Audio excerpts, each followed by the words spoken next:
एक बार का प्रश्न धर्मधर गौतम भगवान महावीर से प्रश्न कर रहे हैं। जिज्ञासित स्वर में उन्होंने कहा कि बंदे, यह जीवात्मा संसार में बार बार जन्म क्यों लेता है, जबकि इस बात को आप फरमाते हैं जन्मं दुःखं जरा दुःखं रोगाय मरणाय अहो दुःखो संसारो जठ्ठति संति जन्ता। जन्म दुख है, मरण दुख है, रोग दुख है, बुढ़ापा दुख है, ये संसार दुख बहुल है। बावजूद इसके कोई भी व्यक्ति दुखी होना नहीं चाहता, फिर क्यों दुख बहुल संसार में जन्म लेता है? कोई कारण तो होगा। आप और हम सब इस बात को अच्छी तरह से जानते हैं कि कोई भी समझदार व्यक्ति बिना कारण के कार्य नहीं करता। वह भोजन करता है, क्यों? भूख लगती। अगर किसी को भूख ना लगे तो वो भोजन करेगा। पानी पीता है, क्यों? प्यास लगती। रात को सोता है, क्यों? विश्राम चाहिए, थकान आ गई। हर किसी क्रिया के पीछे कोई ठोस कारण मौजूद है। ऐसा कौन सा कारण है जिन कारणों के कारण संसार में बार बार आना और जाना पड़ता? महावीर ने कहा, ओहो य मानो य अनिग्रहिया मायाय लोभो य पवढ्यमाना चत्तारे कसिना कसाया सिंजन्ति मूलायं गुणभवस्य। गौतम, बार बार जन्म लेना और मरण को प्राप्त करना, उसके पीछे भी कारण है। और जब तक कारण का निवारण नहीं होगा, कारण को समाप्त नहीं कर दिया जाएगा, तब तक संसार भ्रमण भी समाप्त नहीं होगा। वो कारण दिखता हुआ कारण है और हम सब भुक्त भोगी हैं कि इस कारण से ही हम आ रहे हैं संसार में, जा रहे हैं संसार से, और फिर नया जीवन शरीर रिश्ते धारण कर रहे हैं। चार कसाय को कारण माना। महावीर कह रहे हैं तो हो य मानो य अनिग्रहिया।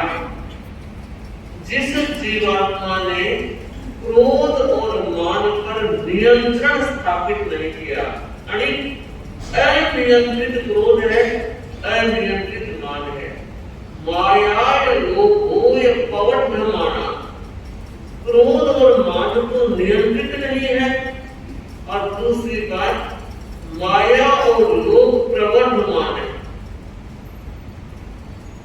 क्रोध सबसे पहले दिखाई देता है। अगर चारों में कैटेगरी वाइज चिंतन करें तो सबसे पहले दिखने वाला क्रोध ही है। जिस किसी व्यक्ति को गुस्सा आता है, आपको और हमको यह पूछने की जरूरत नहीं पड़ती, भाई तुमको गुस्सा आया क्या? पूछना पड़ता है? नहीं। जैसे ही क्रोध आएगा, सबसे पहले चेहरे की भाव भंगिमा बदल जाए। एक सेकंड भी नहीं लगेगा। दरवाजे से यहाँ तक आने में तो वक्त लगता है, मगर गुस्से को आने में वक्त नहीं लगता। पता नहीं अंदर कहाँ बैठा।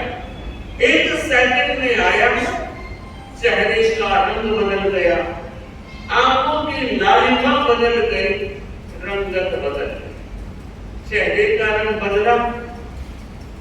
और उसके बाद अगर कोई सावधान रहता है नियंत्रित रखता है तो आगे नहीं बढ़ता, लेकिन नियंत्रण बहुत मुश्किल है। जवान में पता लग जाता है, एक क्षण में पता लग गया कि आवाज वो मेरी नेचुरल आवाज नहीं। जब जब गुस्सा आता है व्यक्ति की आवाज बदल जाती, ट्यून बदल जाती है। सामने कोई दूर बैठा है और गुस्से में कोई बात की जा रही है, बेशक वहां दूर तक बैठे वाले रेखा को ना सुनाई दे, मगर पता लग जाएगा क्योंकि जोर जोर से बोल रहे। बिना गुस्से के कोई जोर से नहीं बोलता, सामान्य आवाज, सहज आवाज।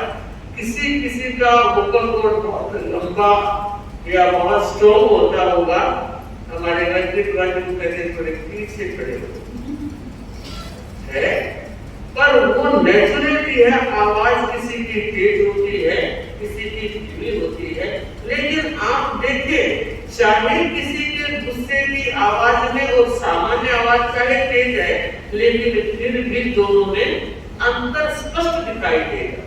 तो यह क्रोध का रूप है। चार कसाई में पहला नाम क्रोध का आता है, और वो इसलिए आता है कि सबसे पहले दिखाई देने वाला यही है। उसके बाद उससे थोड़ा सूक्ष्म है मान, ज्यादातर दिखाई नहीं देता मगर फिर भी दिखाई देता है। बात भी कर रहे हैं तो अकड़ के बात कर रहे हैं, और बोली का लहजा इस बात को अभिव्यक्ति देता है कि वो मान के साथ बोल रहा है। ओ मारते हैं तो कोई है क्या? जो मैंने किया किसी ने किया, मेरे बच्चे कितने शादी में है किसी के? ये जो भाषा, मेरे पति ने जितना कमाया आप में से किसी भाई के पति ने, भाई के भाई ने, बहन ने, किसी ने कमाया, ये जो भाषा है ये मान की भाषा है। तुम कहां खड़े हो, ऊपर देखो तो सही। चोटी तक कितने करोड़ों लोग हैं जो तुमसे बहुत ज्यादा कमा रहे हैं। अभिमान मत करो। राजा रावण जैसे का मान समाप्त हो गया तो फिर अन्य लोग कौन से बाबू की मूली है? लेकिन फिर भी मान नियंत्रित नहीं रहता, आ जाता है। ये खतरनाक है। मान भी नहीं आए, नियंत्रण में रखो। अरे तुम्हारे शुभ का योग है, पुण्याई का योग है। बिना पुण्य के करने फलती नहीं, और बिना करने के कुछ मिलता। जो कुछ मिल रहा है उसमें घमंड मत करो। अगर घमंड करोगे तो जो कुछ मिला है उसकी सीमा संख्या कम होती चली जाएगी, और आप अपने द्वारा ऐसी प्रवृत्ति करके अपने पुण्य के संचय को सीमित कर रहे नहीं। अब माया की तरफ चलूं तो यह उससे सूक्ष्म है। प्राय दिखाई तो नहीं देती क्रोध की तरह, मान की तरह, लेकिन समझ में आ जाता है। कैसे? कोई व्यक्ति कितना कुटिल होता है, और किसी से समझ आए या ना आए, लेकिन उसके व्यवहार से समझ आए। वो जो बोलता है उससे पता लग जाता है। और कई बार वो व्यक्ति यह भी कह देता है कि भाई उस व्यक्ति का विश्वास मत करना, वो तुम्हें कह रहा है कि वो उस दिशा में चले जाओ, वो बहुत बड़ा तालाब है, फूल खिले हुए हैं, बड़ी अच्छी रौनक है, सुगंध आ रही है, ध्यान देना। पानी, कमल, गुलाब तो दूर, कीचड़ भी नहीं। यानी कुछ व्यक्तियों की माया की प्रवृत्ति होती है। माया की प्रवृत्ति खतरनाक होती है, और हमारे आगमकारों ने कहा है कि जो माया ज्यादा करता है वो अपने गति का ऊर्ध्वारोहण रोक देता है। गति का ऊर्ध्वारोहण का मतलब 4 गति है। नर गति सबसे नीचे है, उसके बाद तिर्यंच का नंबर, उसके बाद मनुष्य, उसके बाद देव। तो हम चर्चा मनुष्य की कर रहे हैं क्योंकि हम मनुष्य गति में हैं। तो 2 अधर गतियां हैं, नरक और तिर्यंच की, और एक गति हमसे ऊपर है और हमारी भावना पंचम गति की। पंचम गति का मतलब ये 4 गतियां तो भगवान ने संसार की बताई थी। पंचम गति का नाम है शिव रमणी, पंचम गति का नाम है शिवालय मोक्ष मुक्ति।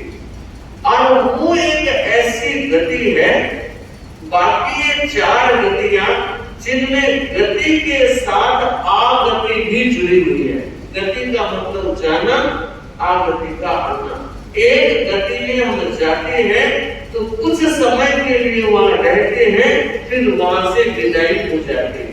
ये संसार का निश्चित क्रम है और 4 गतियों के साथ जुड़ा हुआ है। माना देव गति का कालखंड बहुत लंबा है।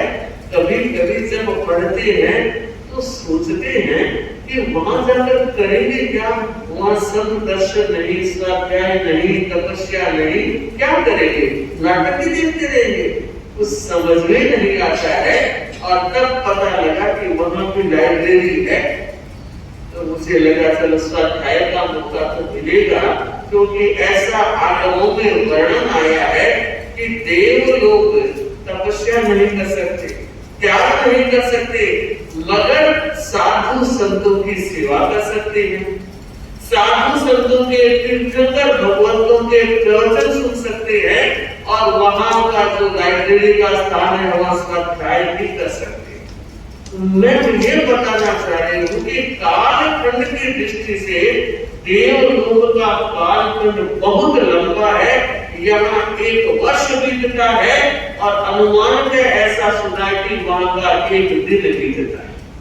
इससे हम अंदाज लगा ले कितना लंबा आयुष्य होता है। लेकिन लंबा होने के बाद भी समाप्त होता है।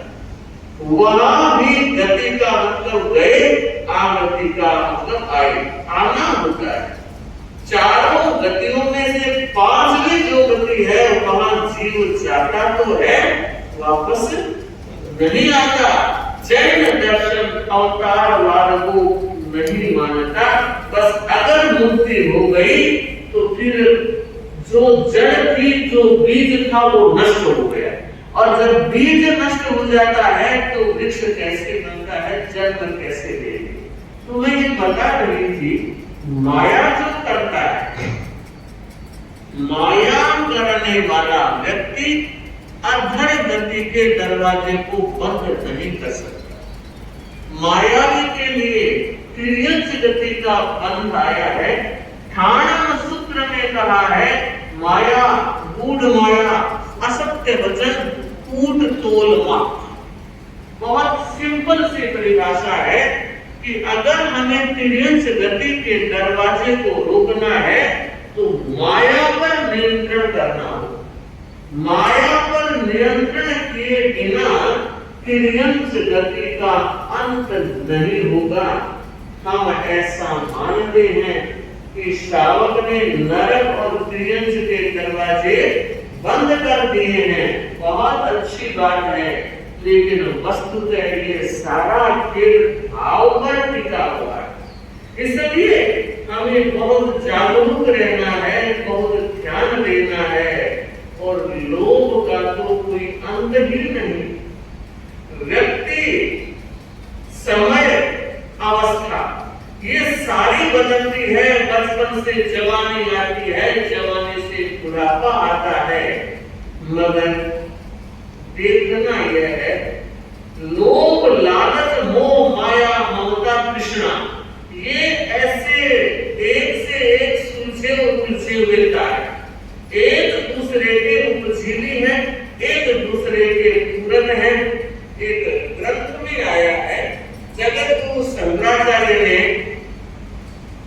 एक ग्रंथ लिखा है, सर्पट पंचरिका, बहुत सुंदर लिखा है। इसमें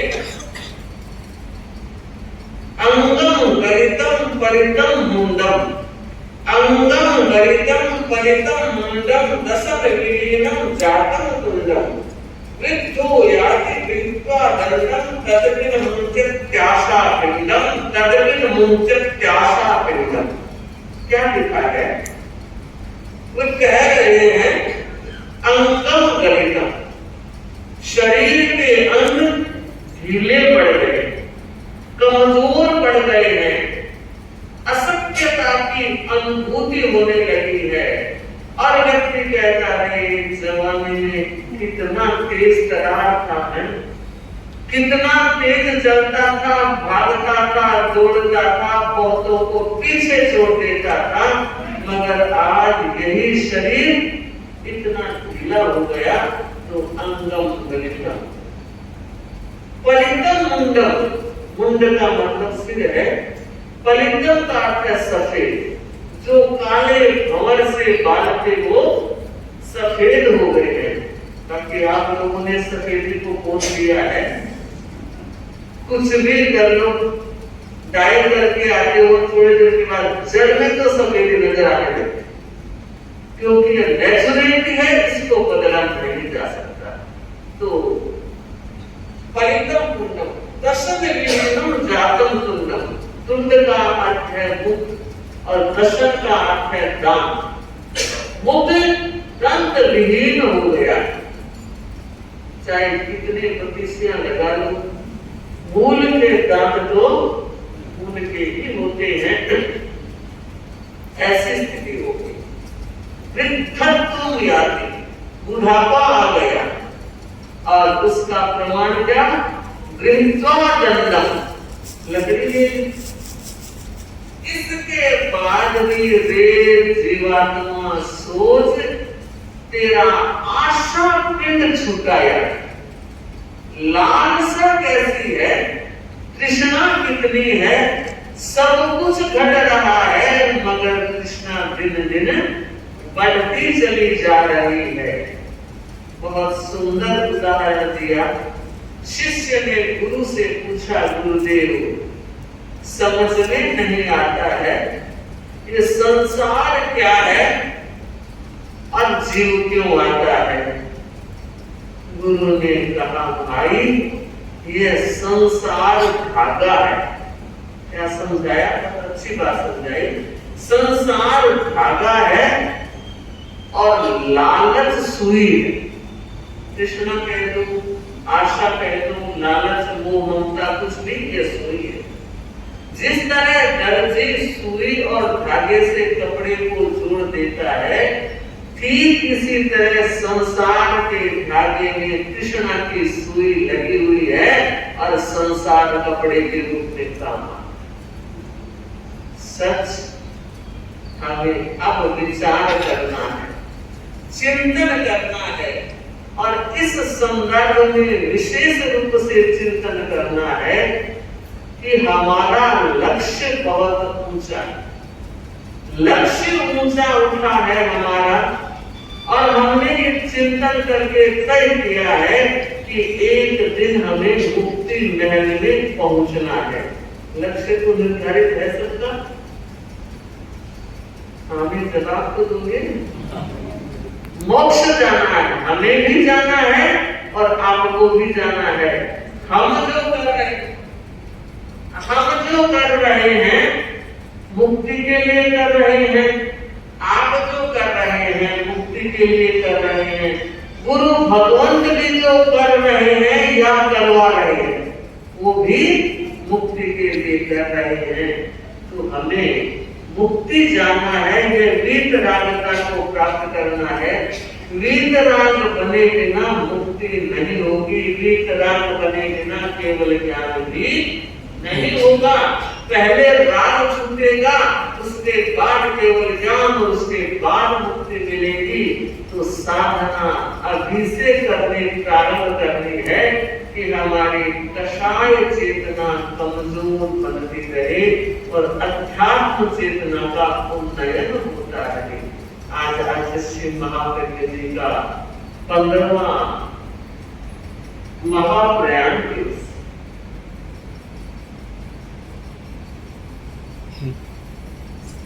15वें महाप्रयाण दिवस के उपलक्ष्य में हमने तब और जब का आह्वान किया।